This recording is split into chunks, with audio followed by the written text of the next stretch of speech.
This presentation will describe the process deliberated as a new middle school principal was tasked with reallocating the budget to meet the needs of a change in student population.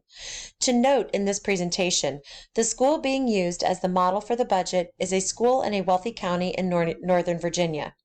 In this county, the schools are not site-based, thus not having autonomy to make staffing decisions. What will be explored over the next several slides is what the current budget looks like, how it is managed at the school level, and how communication when consideration of adding staffing is needed from the beginning of the process. The budget presented today represents the allocations for the 2019-2020 school year. Considerations for each item are based in the budget provided by the school division, with some programming receiving funding based on per pupil enrollment. Flexibility within instructional funds has been made by department and/or program so as to consider resources required to enhance student learning for items to support instruction. Beyond what is provided by the school division, local consideration is prioritized on how to best meet the needs of all students in our learning community. The current budget shows codes and breakdowns of specific line items. The most flexibility within the current budget exists within Code 6720, Instructional Materials. This is the area where distribution to different areas of the code can be seen and broken down on the lower section of the spreadsheet. This section is used in direct support of student learning and instructional needs of teachers. This visual represents the bulk of the current school budget and is devoted to instructional materials. This is further broken down again at the lower part of the spreadsheet on the previous slide to show how it meets the needs of departments and programs which directly support student learning. Here's our current situation.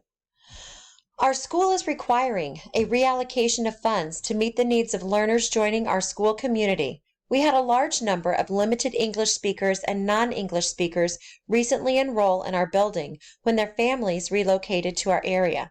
To meet the needs of these learners, the following adjustments to our current school budget have been made. Current enrollment of our school's ELL population is represented on this slide. Of importance to note is that ELL students are supported by district funding based on this formula. 0.9 times the number of ELL students times $10. With the current addition of 25 students to our current 320, that puts our enrollment of ELL students at 345. This increases our county funding from $2,880 to $3,168. The increase in funding will only add $288 to assist with educational needs of our new students. In order to meet learning needs and instructional costs, we had to take a look at our current budget and review where our instructional funding could be spent for materials needed for our new students. Looking at adding additional teachers or support staff will be discussed in upcoming slides.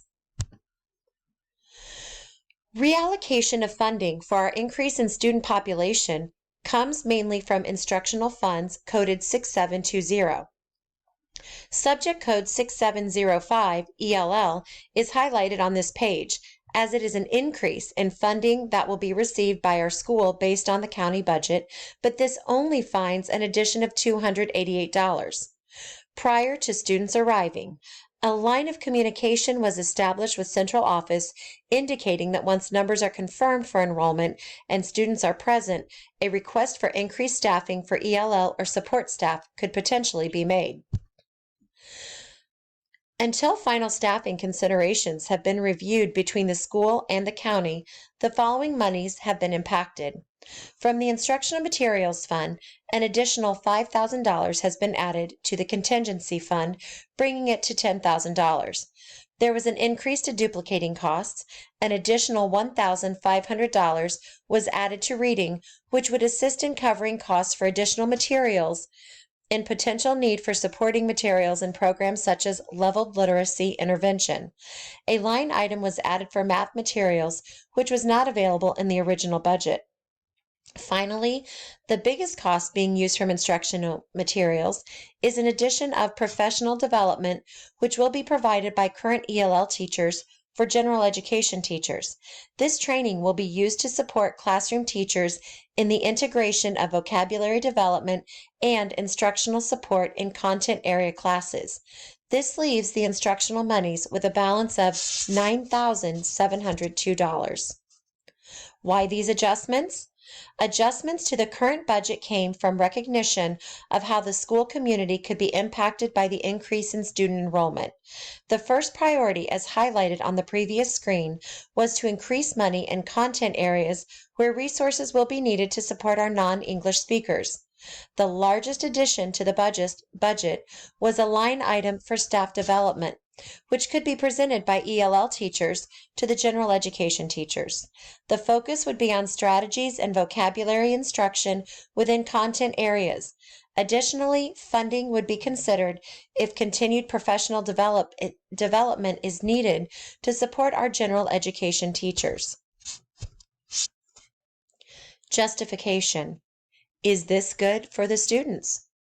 Considering the primary reasons school exists is the education of young people, the majority of financial resources should go toward the instructional process, namely the teachers and the tools for teaching. This quote comes from our text by Schilling and Tomal. This statement supports the justification of providing additional funding or resources to particular areas in the modified budget. The justifications for taking money from one line item and placing it in another is done with the intent that students' needs will be met. The question should always come down to this, and the question that drives these decisions should always be, is this good for students? Finally, under human resource support, the management of human resources has been addressed. We are going to support current staff and our ELL team with immediate shifts in funding to support purchases needed for materials for instruction. Supporting content area teachers and general education teachers will be done by providing funding to support purchases of needed materials for instruction. Further, support of content area general education teachers will be done by providing staff development to incorporate best practices in teaching in the general education classrooms with students who have limited English. And continued communication with our school division will be done by monitoring our class sizes and needs to determine if hiring additional teachers or assistants will be needed at any time. If additional need for resources should arise, it would be necessary to use funds from money set aside in the contingency line item. Also, we could use a portion of remaining funds left in the instructional materials or reach out to our parent-teacher organization. Resources for this project include the Loudoun County Public School website and our text in class by Schilling and Tomal.